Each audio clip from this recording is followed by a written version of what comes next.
चाहे वो माता पिता की हो, घर के बुजुर्गों की हो, घर के बड़ों की हो, या फिर हमारे कोई परिचित की क्यों न, वो दुआ हमारे जीवन में हमें सफलता जरूर देती, हमें सुख जरूर देती। शिव महापुराण की कथा कहती है, भगवान शंकर का पवित्र चरित्र कहता है, शिव महापुराण की कथा वर्णन करती है, जब घर से निकलो दो काम जरूर कर निकलो। पहला,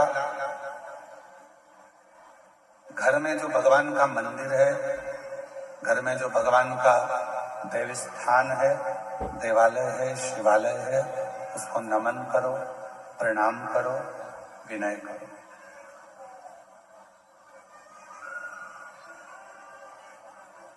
दूसरा, घर से निकलते समय अपने घर का जो बुजुर्ग है, अपने घर के जो बड़े हैं, उनको नमन करो, उनको प्रणाम करो। एक परमात्मा का साथ और दूसरा घर के बुजुर्गों का आशीर्वाद जब हमारे साथ चलता है तो निश्चित है उसका फल हमको मिलता जरूर है। कहीं विघ्न में हम पड़ गए हों, कहीं विघ्न में हम गिर गए हों, पड़ गए हों, तो उस विघ्न से निकलने के लिए घर के बुजुर्गों का आशीर्वाद और महादेव की कृपा, ये दोनों ही हमारे लिए श्रेष्ठता देते हैं। एक होता है तराशना और दूसरा होता है तलाशना।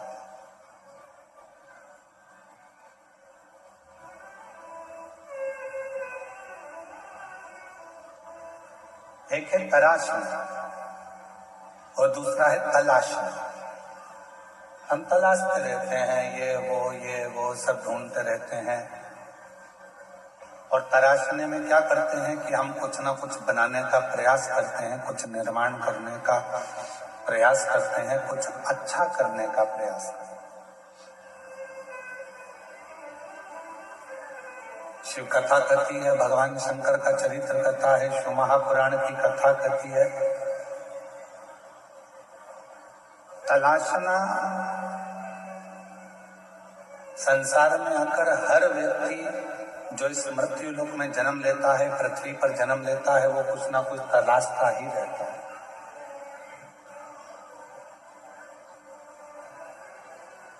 और वो तलाशने के चक्कर में फिर वो कहीं ना कहीं व्यक्ति में भी खोट ढूंढने लगता है।